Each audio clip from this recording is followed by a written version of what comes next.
നമസ്കാരം. മലയാളി വാർത്ത ഇൻസൈഡിലേക്ക് സ്വാഗതം. ഒരു വശത്ത് സാക്ഷാൽ ഡൊണാൾഡ് ട്രംപ്, മറുവശത്തിതാ ഇസ്രയേൽ മിന്നിക്കുന്നു.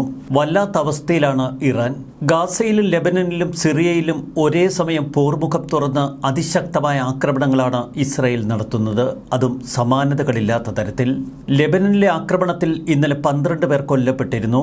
കിഴക്കൻ ലെബനനിലെ സിവിൽ ഡിഫൻസ് കേന്ദ്രത്തിൽ നടത്തിയ വ്യോമാക്രമണത്തിലാണ് 12 പേർ കൊല്ലപ്പെട്ടത്. ഇവർ ആരോഗ്യ പ്രവർത്തകരാണ് എന്ന് WHO പറയുന്നു. യുദ്ധത്തിൽ പരിക്കേറ്റവർക്ക് വൈദ്യസഹായം എത്തിക്കുന്ന സിവിൽ ഡിഫൻസ് സേനയ്ക്ക് ഹിസ്ബുള്ളയുമായി ബന്ധമില്ല എന്നാണ് WHO വിശദീകരിക്കുന്നത്. എന്നാൽ ഹിസ്ബുള്ളയ്ക്ക് വൈദ്യസഹായം എത്തിക്കുന്ന സംഘത്തെയാണ് ഇസ്രയേൽ ലക്ഷ്യം വെച്ചതെന്ന് വ്യക്തം. മറുവശത്ത് 24 മണിക്കൂറിനിടയിൽ 28 പേരാണ് ഗസയിൽ കൊല്ലപ്പെട്ടത്. ബെയ്ത്ത് ലഹിയയിൽ 3 ഇസ്രയേലി സൈനികരെ കൊലപ്പെടുത്തിയെന്ന് ഹമാസ് അവകാശപ്പെടുന്നു. പിന്നാലെ ഗസയിൽ തീമഴ തന്നെയാണ് ഇപ്പോൾ പെയ്തിറങ്ങുന്നത്. ലെബനനിൽ ഇത്ര ശക്തമായ ആക്രമണങ്ങളൊന്നും അടുത്ത കാലത്ത് ഇസ്രയേൽ നടത്തിയിരുന്നില്ല. കഴിഞ്ഞ 24 മണിക്കൂറിനിടെ ഇസ്രയേൽ സേന ലക്ഷ്യമിട്ടത് 300 കേന്ദ്രങ്ങൾ. ഇന്നലെ ഒരൊറ്റ രാത്രി തകർത്തെറിഞ്ഞത് 124 കേന്ദ്രങ്ങൾ. സിറിയയിലും സമാനതകളില്ലാത്ത ആക്രമണമാണ് ഇസ്രയേൽ നടത്തുന്നത്. ഒടുവിൽ ഗത്യന്തരമില്ലാതെ ഇറാൻ വെടിനിർത്തലിന് സമ്മതമാണ് എന്നറിയിക്കുന്നു. ബെയ്റൂത്തിലെ തെക്കൻ പ്രാന്തപ്രദേശങ്ങളിൽ നിന്ന് ജനങ്ങളോട് ഒഴിഞ്ഞുപോകാൻ IDFന്റെ ആഹ്വാനം. തുടർന്ന് അരമണിക്കൂറിന് ശേഷം അതിശക്തമായ ബോംബാക്രമണം. ഹിസ്ബുള്ളയുടെ ദഹിയയിലെ അവശേഷിക്കുന്ന ശക്തി കേന്ദ്രങ്ങളും ഇസ്രായേൽ സേന ബോംബിട്ട് തകർത്തു. മധ്യ ബെയ്റൂത്തിൽ നിന്ന് ഏറെ അകലെയുള്ള തയൂനെ പ്രദേശത്ത് ഇക്കഴിഞ്ഞ ദിവസം IDF നടത്തിയ ഒരു ബോംബാക്രമണം.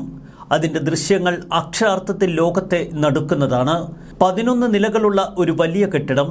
ആ കെട്ടിടത്തിന്റെ താഴ്ഭാഗത്തേക്കാണ് ബോംബ് ചെല്ലുന്നത്. തുടർന്ന് കെട്ടിടത്തിന്റെ ഭൂരിഭാഗവും നിലം പൊത്തുന്നു. ഹിസ്ബുള്ള ഉപയോഗിച്ചിരുന്ന അവരുടെ കെട്ടിടമാണ് ഈ 11 നില ബിൽഡിംഗ് എന്ന് ഇസ്രായേൽ സേന പറയുന്നു. അതുകൊണ്ടാണ് തങ്ങൾ തകർത്തത്. തെക്കൻ ലെബനനിലെ നബാത്തി ഹില്ലിലെ ഹിസ്ബുള്ളയുടെ എലൈറ്റ് റിദ്വാൻ ഫോഴ്സിന്റെ നിരവധി കെട്ടിടങ്ങളും കമാൻഡ് സെന്ററുകളുമൊക്കെ IDF ആക്രമിച്ച് തകർത്തു. ലെബനനിലെ ആയുധ ഡിപ്പോകൾ, കമാൻഡ് സെന്ററുകൾ, ഓപ്പറേറ്റീവുകളുടെ സെല്ലുകൾ, നിരവധി റോക്കറ്റ് ലോഞ്ചറുകൾ എന്നിവ കഴിഞ്ഞ 24 മണിക്കൂറിനിടയിൽ തകർത്തുവെന്നാണ് IDF വിശദീകരിക്കുന്നത്. IDFന്റെ ഏറ്റവും കരുത്തരായ 36, 91, 146 ഡിവിഷനുകൾ ഒരുമിച്ച് നടത്തിയ ആക്രമണമാണ് വലിയ നാശനഷ്ടങ്ങൾ ഹിസ്ബുള്ളയ്ക്ക് വരുത്തിവെച്ചത്. മറുവശത്ത് വ്യാഴാഴ്ച രാത്രി ഇസ്രയേൽ യുദ്ധവിമാനങ്ങൾ സിറിയയിലെ നിരവധി ലാൻഡ് ക്രോസിംഗ് റോഡുകൾ തകർത്തു. ഇറാനിൽ നിന്ന് ലെബനനിലേക്ക് ആയുധങ്ങൾ കടത്താൻ ഉപയോഗിക്കുന്ന റോഡുകളാണ് തങ്ങൾ തകർത്തത് എന്ന് ഇസ്രയേൽ സേന പറയുന്നു. അത്യന്തം ദുഷ്കരമായ ഘട്ടത്തിലാണ് ഇപ്പോൾ ഹിസ്ബുള്ളയുടെ അവസ്ഥ. ഓരോ ദിവസവും അതിശക്തമായ ആക്രമണങ്ങൾക്ക് ഇസ്രയേൽ ശ്രമിക്കുന്നു. ഗത്യന്തരമില്ലാതെ ഇറാൻ പരമോന്നത നേതാവ് അലി ഖമനേയുടെ മുതിർന്ന ഉപദേഷ്ടാവ് അലി ലാരിജാനി ലെബനൻ കാവൽ പ്രധാനമന്ത്രി നജീബ് മിക്കാറ്റിയുമായി കൂടിക്കാഴ്ച നടത്തി. ഒരു അടിയന്തര വെടിനിർത്തലിനാണ് ഇറാൻ ആഗ്രഹിക്കുന്നത് എന്ന് മിക്കാറ്റിയോട് ഇറാൻ തുറന്നു പറഞ്ഞു. തുടർന്ന് ലെബനൻ പ്രധാനമന്ത്രി ഇക്കാര്യം അമേരിക്കയെ അറിയിച്ചു. ഇതുവരെ നടന്ന ഏറ്റുമുട്ടലുകളിൽ ഏകദേശം 3000-ഓളം ഹിസ്ബുള്ള തീവ്രവാദികൾ കൊല്ലപ്പെട്ടുവെന്നതാണ് ഇസ്രയേലിന്റെ കണക്ക്. എന്നാൽ മറ്റ് തീവ്രവാദി ഗ്രൂപ്പുകളിൽപ്പെട്ട 100 കണക്കിന് അംഗങ്ങളും കൊല്ലപ്പെട്ടിട്ടുണ്ട്. നിരവധി നിരപരാധികൾക്കും ജീവൻ നഷ്ടമായി എന്ന് ലെബനൻ സർക്കാർ പറയുന്നു.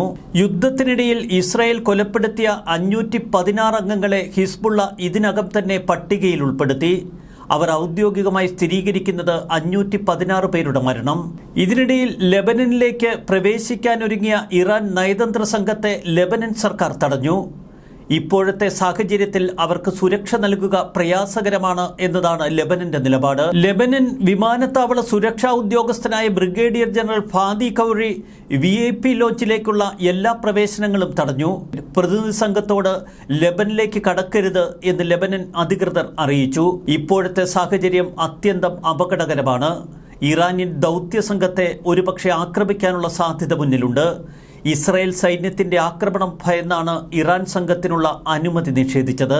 തുടർച്ചയായ 2ാം ദിവസവും ഇസ്രായേൽ സിറിയയിലെ ദമാസ്കസിന്റെ പ്രാന്തപ്രദേശമായ മെസ്സ കേന്ദ്രീകരിച്ച ആക്രമണങ്ങൾ ഇപ്പോൾ തുടരുകയാണ്. വ്യാഴാഴ്ച കാദിസിയ കേന്ദ്രീകരിച്ചായിരുന്നു കനത്ത ആക്രമണങ്ങൾ. ആക്രമണങ്ങളിൽ 15 പേരാണ് കൊല്ലപ്പെട്ടത്. ദമാസ്കസിലെ ഈ പ്രദേശങ്ങൾ ഒരു കാലത്ത് മുതിർന്ന ഹമാസിന്റെയും ഇസ്ലാമിക് ജിഹാദിന്റെയും ഒക്കെ വസതികളായിരുന്നു. ഇപ്പോൾ Iranian revolutionary guard corps, Hezbollah എന്നിവരുടെ പ്രതിനിധികൾ ഇത് ഉപയോഗപ്പെടുത്തുന്നു. വ്യാഴാഴ്ച നടത്തിയ ഇസ്രായേൽ ആക്രമണങ്ങൾ കൃത്യമായിരുന്നു. ഇസ്ലാമിക് ജിഹാദ് ആസ്ഥാനമാണ് അവർ മുഖ്യമായി തകർത്തെറിഞ്ഞത്. ഹിസ്ബുള്ളയ്ക്ക് ആയുധങ്ങൾ കൈമാറാൻ ഉപയോഗിച്ച സിറിയ ലെബനൻ അതിർത്തിയിലെ പ്രധാനപ്പെട്ട പാതകൾ അവർ ബോംബിട്ട് തകർത്തു. ഇസ്രായേലിനെതിരെ ആക്രമിക്കാനുള്ള ഹിസ്ബുള്ളയുടെ കഴിവ് പൂർണ്ണമായി തകർക്കുകയാണ് തങ്ങളുടെ ലക്ഷ്യമെന്ന് IDF വിശദീകരിക്കുന്നു. അതുകൊണ്ടാണ് സിറിയ കേന്ദ്രീകരിച്ച് ഇപ്പോൾ ശക്തമായ ആക്രമണങ്ങൾ തങ്ങൾ നടത്തുന്നത്. ലെബനനിലെ അവശേഷിക്കുന്ന ഹിസ്ബുള്ള കേന്ദ്രങ്ങൾ പൂർണ്ണമായി തകർക്കുമെന്ന് IDF പറഞ്ഞു. 10 ദിവസങ്ങൾക്ക് മുൻപ് ദമാസ്കസിലുള്ള ഹിസ്ബുള്ളയുടെ ആസ്ഥാനത്തിന് നേർക്കായിരുന്നു ആദ്യ ആക്രമണം IDF തൊടുത്തത്.